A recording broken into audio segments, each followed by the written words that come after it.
Kaiba is one of the funniest villain cases in Yu-Gi-Oh! Duel Monsters. At first, the show treats him like he's going to be the ultimate bad guy, rich, cold, and ready to ruin lives over a card game. But by the end, he's basically just the guy everyone has to deal with because he owns everything. So the real question isn't whether Kaiba ever acts like a villain.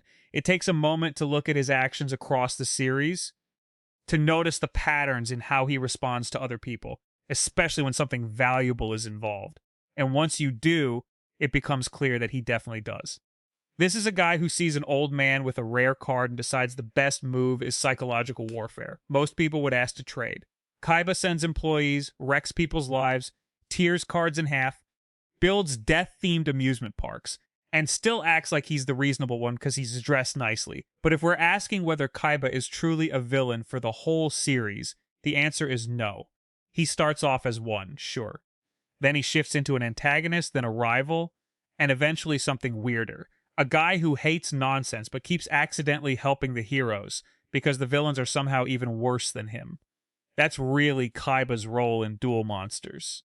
He's not the heart of the story. He's not the moral center. He's not even trying to be emotionally open. He's more like a stress test for everyone else. Every arc uses him to ask the same question. What happens when someone has talent, money, intelligence, and a ton of unresolved issues, but zero interest in dealing with them?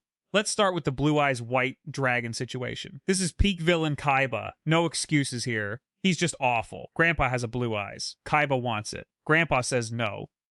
So Kaiba responds like a rich kid who's never heard the word no before and beats an old man so badly in a card game that he ends up in the hospital. That's straight up villain behavior. No gray area. No deeper meaning. Just a teenager in a trench coat bullying a senior citizen with trading cards. If you explain that to someone out of context, they'd think it was a rejected Batman villain idea, and the blue eyes itself matters. To Kaiba, it's not just a card, it's everything he believes in. Big attack points, simple power, no emotional nonsense. It represents his worldview. Strength wins, power matters, and if something is rare, you take it. If someone won't give it to you, you crush them. It's basically a life philosophy taught by a dragon. So yeah, early Kaiba is a villain. Not just because he wants to win, but because he wants to humiliate people while doing it. A rival wants to beat you. Kaiba wants to beat you, embarrass you, buy the arena, and upgrade the lighting so everyone can watch. Then there's Death Tea, which somehow makes things worse. Instead of just challenging Yugi to a duel, Kaiba builds an entire theme park designed to mess with him. Because when you are that rich, your revenge plan doesn't have to make sense. It just needs multiple departments. This arc shows that Kaiba's problem isn't just about cards. It's about control. He wants to control the rules, the setting, the danger, everything. He believes the world should work the way he designs it. But then Yugi beats him, and that changes things. Not in a healthy way, though. Kaiba doesn't lose and think, maybe I should grow as a person. He loses and basically refuses to accept what the loss means. That's the key to Kaiba. He can accept losing on paper. Fine, he lost. But what he can't accept is what that loss suggests that Yugi has something he doesn't. Something beyond skill or money. Something like friendship, destiny, or emotional strength. Kaiba hates all of that. He treats anything supernatural like it's a glitch in the system he refuses to acknowledge. Then we get to Duelist Kingdom, where Kaiba starts to shift. Pegasus kidnaps Mokuba, and suddenly Kaiba has to step into the role he actually understands. Big Brother. This is what separates him from the real villains. He genuinely loves Mokuba. He's terrible at showing it, but it's real. That doesn't make him a hero, though. He still does wild stuff, like the rooftop duel with Yugi, where he threatens to jump if Yugi attacks. It's desperate, and it's messed up. He's basically using Yugi's kindness against him. And that moment sums Kaiba up perfectly. He's not evil like Pegasus, who steals souls for fun. Kaiba is desperate, proud, and willing to cross a line if he thinks it'll save Mokuba.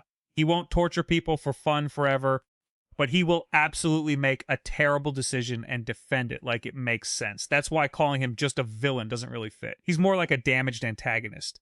He's driven by pride, fear, and control, but also by loyalty. His moral code isn't great, but it exists. It's just written by someone who thinks empathy is for people who can't afford better cards.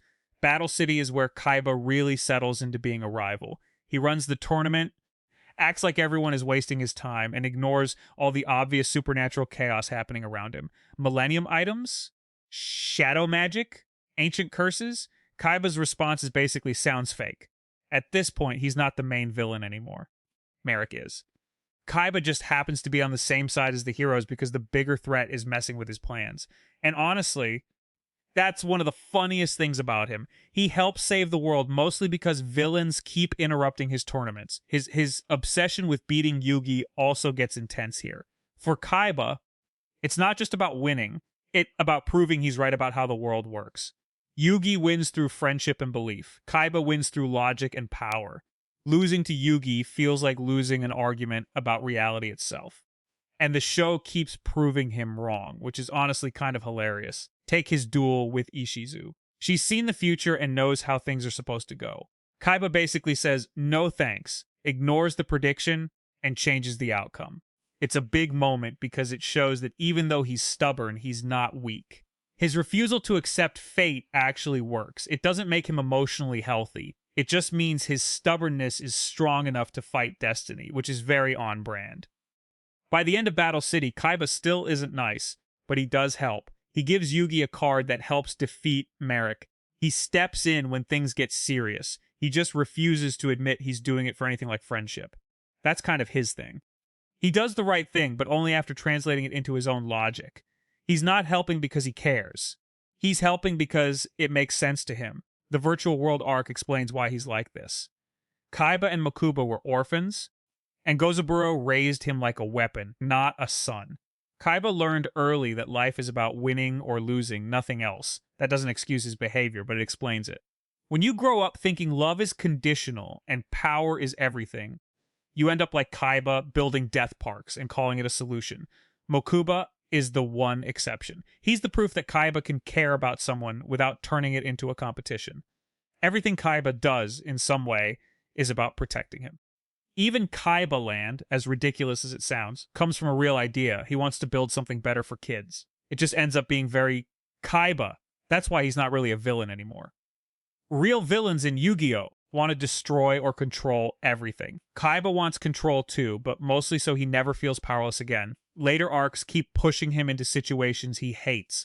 Magic, destiny, ancient stuff, and he still shows up to help. He complains the whole time, but he's there.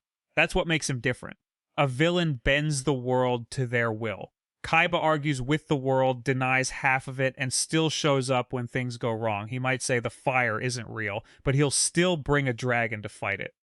By the final arc, the story is all about ancient Egypt, destiny, and letting go, basically everything Kaiba rejects. And yet, he's still there, refusing to accept it, but still playing his part. He doesn't want closure. He wants to win. He doesn't want to understand fate. He wants to beat it. So was Kaiba truly a villain? At the start, yes, no doubt. The Blue Eyes incident, Death Tea, all of that, pure villain behavior. But over time, no. He becomes something else. A rival. An anti-hero. A guy with a messed up past, a huge ego, and a very specific way of seeing the world. He's not evil like Pegasus or Merrick. He's just Kaiba. Proud, stubborn, and determined to never be weak again. At his core, he's a kid who got hurt and decided the only way to survive was to become untouchable. That's why Mokuba matters so much. He's the one person Kaiba doesn't treat like a challenge to overcome, and that's why Kaiba works so well. He stands next to the heroes without becoming one of them. He helps save the day without becoming soft. He grows, but he never turns into a completely different person. He doesn't become nice. He just stops being the biggest problem in the room, which, honestly, is progress.